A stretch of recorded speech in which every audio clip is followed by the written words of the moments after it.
Alright, welcome back. Part 2. Let's go. So we were about to go to sleep, actually. I just had to end it. Somewhere. So I ended up there. Hello, The Cecilia. Admiral served in the Navy under the Empress. But something happened with the Lord Regent that drove the Admiral out. If I understand it right. Interesting. You was just talking shit about Corvo not too long ago. Let's look in the keyhole here. Is there anybody there? Oh, hello. Who's that? Is that guy from before? I'm not sure. He's up to something. He's pacing back and forth. Alright, we'll get to it. I'm sorry, I like to stop and smell the roses. Wait, what's this? Just barge in. Is this Corvo's room? I don't know, is it? Trunk. Give me that shit. Processed whale oil. More shit to read? Oh my god. Well, I have to now. Okay. A Gaffer's Tale Volume 1. Or A Gaffer's Early Adventures. My sister Nina and I left Tivia together, saying goodbye to our aunt, the woman who had raised us since childhood, leaving behind our home city of Yarrow and the cold but beautiful white landscapes we had always known. We boarded a ship for Dunwall. Our parents had left us with a sizable inheritance, and we spent half of this getting to the capital city and establishing a small import shop dedicated to Tivian furs. That's certainly something. Once I'd helped Nina establish the business, I was free to pursue my dream. Signing on with a whaling ship was the most exciting thing I'd ever done, and I saw it as a means to an end. Someday I would captain my own crew, and eventually own a fleet of similar vessels. With tears in her eyes, Nina kissed me farewell, and I did not see her again for many months. As an apprentice to the gaffer, I got to see the tracking and killing of the great beasts up close. Nothing had ever fired my spirits so, as the wind and pounding waves, racing after a wounded whale, being pulled by a skein of cables embedded in his thick flesh. I changed more in those first 7 months than I had in the previous 7 years. Whaling was beginning to put its mark on me so that Nina barely recognized me when I returned, tanned and sinewy with muscle, weather creases already wrinkling the corners of my eyes, but she could see that I was filled with joy, having found my purpose. That's actually pretty good. It's actually a pretty good little, snippet of a story there. Who is this guy? Who is this, gaffer, I wonder? Ooh, what's that? Took his money. Admiralty and the Fleet. Excerpt from a book on naval history. While each of the isles has some form of naval fleet, none is more envied than that of Bristol, with its long, proud history of great ships and the admirals who command them. Boys of age in the cities of Bristol hoping to someday captain such a ship, and family dynasties are made by those captains who track down infamous pirates or crush seditious uprisings, as during the Morley insurrection. In times of war and peace, Bristol continues to innovate at sea. The ship designs of Anton Sokolov himself now represent the highest standard in the whaling trade, allowing crews to haul their kill up over the deck and begin their butchery and processing even as the ship returns to Dunwall. The crews can be seen working on their latest whale as the ship moves slowly up the Wrenhaven River, coming to dock with one of the powerful warehouse companies such as the Greaves Whaling House. Suspended in the rigging overhead and backlit by the setting sun, the silhouette of these creatures makes a moving sight as it cruises to its final resting place in the industrial heart of the capital city. I mean, this is just some really well-written story fluff. It's not all that important, I guess, but it just adds to the flavor of the game. It's kind of nice. They took some effort with it, obviously. Havelock log entry 1. Oh, this is that same guy from before. It has been days since our men were dispatched to stash weapons for Corvo in the old sewer. Oh, okay. They have not returned, so I can only hope that they succeeded in getting the packages delivered. Piero spent considerable time and resources making those things. If I could find a way to mass-produce them, the Dunwall Navy would secure its place as the dominant force on the globe. But back to Corvo. Can he actually break out of Coldridge, and if so, will he make his way here? I personally give him odds of 1 in 5. Oh, it proved him wrong. Definitely proved him wrong. Log entry 1-4. It seems we have moved to a new phase. Martin's improvisations have borne fruit. The former bodyguard has been freed and is en route to the staging location. With Pendleton's voting bloc and my military connections, all we've lacked is the ability to project lethal force in a controlled manner against a previously inaccessible... to the point, we need a man who can kill the bastards for us. Corvo is more than capable no doubt. N-ball. Good shit. Is this off? Oh. Switch. Switch, where the hell is it? Very good, very good. You see, they got some like little bits of like extra personality to the game and shit. Oh, Gaffer's Tale Volume 2, I'm all over that. A Gaffer's Tale Volume 2, or a Gaffer's Final Passage. So he only had 2 entries. Goddamn. So it's not that long. After more than a quarter of a century, I am done with whaling. Too broken to continue. I've seen all the corners of the isles and made more coin than most men see in a lifetime. But it's all gone. I've lived through an emperor and watched his daughter take the throne. Fair young empress she was, but slain so young. Everything beautiful comes to die. I've eaten in every port of the known world and sailed the loneliest waters you can imagine. I've seen the cliffs around Pandisia? Even the best of it doesn't give me an ounce of joy. The years come back across my dreams as a line of butchered bodies, long, sleek, and singing among the waves under the moonlight, only to be speared by ugly, weather-scarred men who knife each other for a good pair of boots. Well, he certainly got jaded. Each year I had less time to come home. My tongue forgot the language of small chatter, and those who lived in the cities thought me odd. My sister Nina hardly knew what to say to me during our visits. When she lost her business to the Lord Regent's crooked barrister, I was 100 miles east of Morley, gaff hand frozen from the sleet as we tracked the first bull whale we'd seen in months. I helped her as much as I could, but Nina died in the early days of the plague. None of it mattered. If I'm jaded and bitter, it's because this injury has taken away my dreams. The world has beaten me. Holy shit, that's sad. Like in the first volume, he was so full of hope and, young and sprightly, and he's like, oh, I found my calling and shit. And now he's like, oh, I wasted my life, basically. Like, holy shit, everything just turned terrible. I feel sorry for him, but, that's how it goes. Ooh, what do we have here? We've got some nice artwork. Oh, Corvo's bed is up there. I see it. Very nice. And this one looks like, more scenery. Yeah, they like to, whoever, that Admiral guy, Havelock, he likes his scenery. Oh, that one looks cool as fuck, look at that. Looks like something out of Dark Souls. Almost. Anyway. He's got all his medals on display and shit like that. Very good. Proper military man. Attention Dunwall citizens. Be What's advised, this? The river crust How do I get up to the bed? has spread down Oh look, it's river another maid. Ooh, as hello. far as the river mouth and flooded district. Lydia. Do not. What's she got to say? You must be Corvo. I am Lydia, at your service. Really? Your room is upstairs and ready. When they told me who it was, well, I thought you'd be older, like the Admiral. Well, no, Lydia, I think we're a little bit closer in age than you thought. Ooh, what's this? Litany on the White Cliff. Excerpt from a series of Overseer invocations. Oh, the Overseers, yes. High Overseer Abram Templeton. So, and I say to you, brothers, it is here that we make our stand as a righteous force against the growing darkness. It is here that we unite against the spirits of the unknown that would drag us screaming into the night, never to return to our homes, to our families. Together we will serve as a rod to those who would stray from the herd, for the foggy gray wastes of the outsider. We will burn a bright fire with our victorious actions, so that others will not lose their way, and to those who choose to wander, beyond the walls of our homes, in far places, we will strike at them swiftly before they whisper to their neighbors, filling their hearts with strangeness and doubt.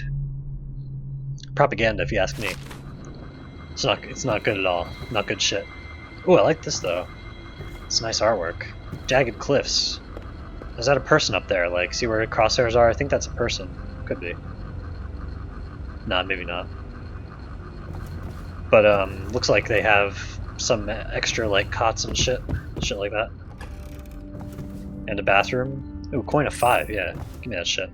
God, there's little books everywhere. Can you use the toilet? No, you can close it. Got some reading material right next to it. Oh, Gaffer's Tale Volume 2 again. Same thing, isn't it? Yeah, same deal. The Young Prince of Tivia. The Shadow on Bitterleaf. Excerpt from a longer work of fiction. Finding my way by the feeble light of the dying fire, I saw her working. A large needle moved in her hand, following precise esoteric patterns, knots and loops of seamstress craft from ancient days. Beneath her needle, his body clenched and shuddered, shaking the wooden table. A morbid fascination pushed me closer, until she turned her blank face toward me, resting the needle in his flesh. Ugh.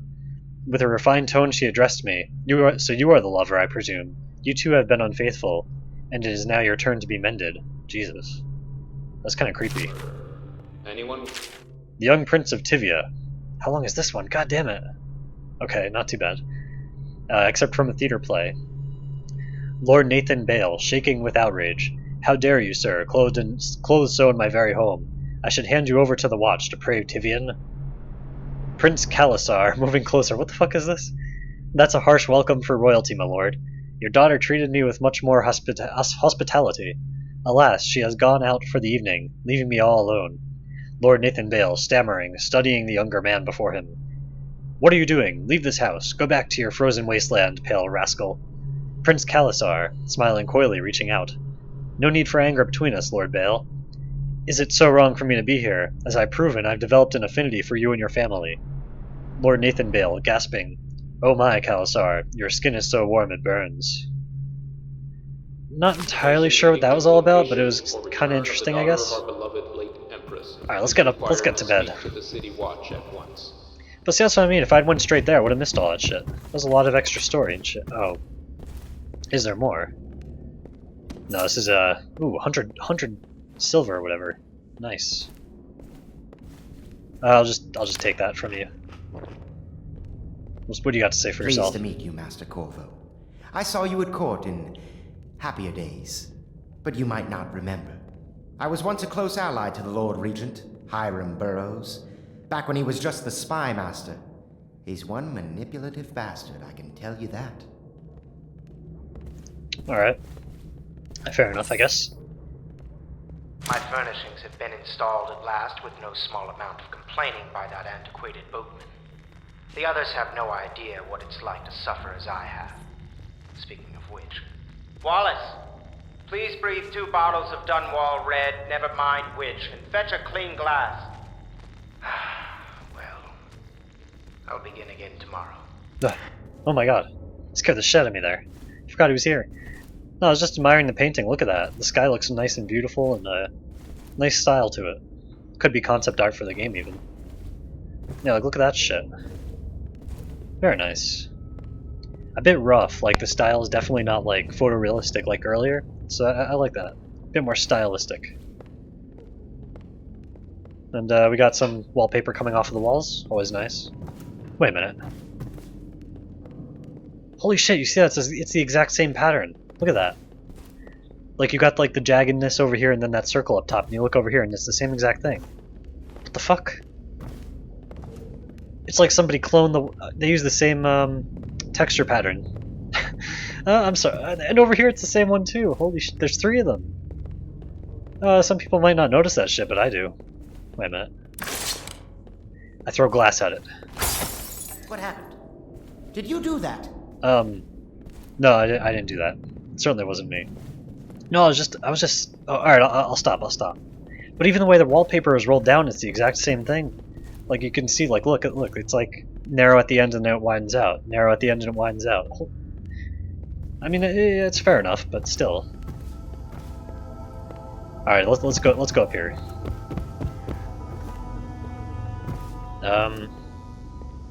Is it this one? No, it couldn't be. It's got to be up further. There's some good shit around here, though. That was worth taking a quick peek around. I mean, for those of you watching who wanted me to like skip through all that, I apologize, but some people like to see the details, and I do as well. Let's look through the keyhole first. Nah, nothing. This is Corvo's room. No need to look through the keyhole. Shit. Like I said, open the door. There we go. Wait a minute. You can go out here. I keep getting distracted. I apologize, but we will get to that bed by the end of this part, I swear. Alright. I just want to take a quick look around. Like, there's so much here. Like, look, blood from the eyes. I would have missed that. Like, why does it say blood from the eyes there? That's sort of, like, fucking creepy. Wait a minute. What's that? It's a dead drop. You drop from there, you're dead. Like, what's this? What's this? Holy shit. More books and shit? Ooh, potion, I'm all about that. Oh my god, it never ends. Okay. Here's the deal. We got like what, 2 more things to read? I'm just gonna read those and go straight back to the bed. No, 3 more. Wait, is 3 really? Alright, well, let's get in there. Excerpt from Work of Fiction, early chapters. My stomach twisted as the engines of the odd vessel roared louder. It was the creation of Orchado, third prefect from the Academy of Natural Philosophy. He was exhilarated, savoring each of the small craft's undulations. Orchado pulled a lever, and a great gout of smoke surrounded us. The smell of burning whale oil grew unbearable as the machine propelled itself upward. Very descriptive language, very good. I was too afraid to look through the window, which suddenly didn't feel thick enough. As if knowing my thoughts, Overseer Bryn looked at me and smiled. Recite some of the litany, my pupil. It will protect your heart from the turpitude of the void on our way to the outer spheres. I don't really understand that last sentence, but whatever. Let's go on to alright, the Fugue Feast. This sounds good. Excerpt from a book on the celebrations and holidays. At the end of every year, after the last day of the month of songs, we begin the Fugue Feast. The new year has not started, and thus the time that follows is outside the calendar. A period of celebration and feasting begins, during which the people abandon the very practices that keep them whole and healthy over the year. Many leave their homes, euphoric with spirits or potent herbs. Some paint their faces or wear masks to conceal themselves as they pursue their passions without reservation. When the right cosmological signs are observed and it is time for the calendar to begin anew, the sitting High Overseer calls for the Hymn of Atonement, and the Fugue Feast ends. Families return to their homes, wives to their husbands. Enemies put down their weapons, and fires are extinguished. No complaint is given for those who have wronged others, deviated from ancient codes, or discarded oaths. For this time during the astrological alignment does not exist, and it is not recorded. The following day starts the new year, marked on the first day of the month of Earth, as it has always been. Yeah, see extra little bits, like they got this ceremony and like this is so interesting culture, like very layered. They really put work into like fleshing it out and shit. Trials of Aptitude. Excerpt from a book on the esoteric practices of the Abbey. Once a child shows the proper inclination, he is marked. Overseers are assigned to study the subject surreptitiously, in order to determine whether this inclination is supported by cosmological conditions and other signs, ongoing throughout the year. At the end of the cycle, those befitting further testing are removed from their homes. Some hours before dawn, and must begin the march to an outpost outside the city. Wait, did I read this one already? I think I might have. There the children undergo ritual preparation and evaluation until the last night of the month of rain, when they make a pilgrimage to Whitecliff. During an elaborate ceremony, it is determined which of the children will become overseers and which must be put down. Yeah. I did read that one. So that's just like if you missed it before. Fair enough. Okay, let's actually go back and go to bed. Go to bed, Corvo. It's time to put away the books and all that shit and get to bed. Corvo's room has some shit in it too, though. Corvo's chambers. I'm just gonna take a quick look. Someone left some money for him. That's always nice. Medicinal herbs. Curfew extends from sundown What's to this? sunrise unless you are otherwise authorized. Alright, no. Violators I'm not going will down be there. subject to interrogation and Don't worry. detained when necessary. We're going straight to bed. Remember, the boldest measures. Mattress sleep. I'm going to sleep. Going to sleep now, yes. As promised. Press any key to continue. Yep. So here we go.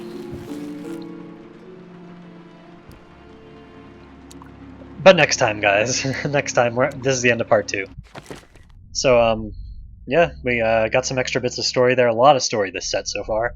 But hopefully we're into some action now. So thank you for watching, and I will see you in part 3.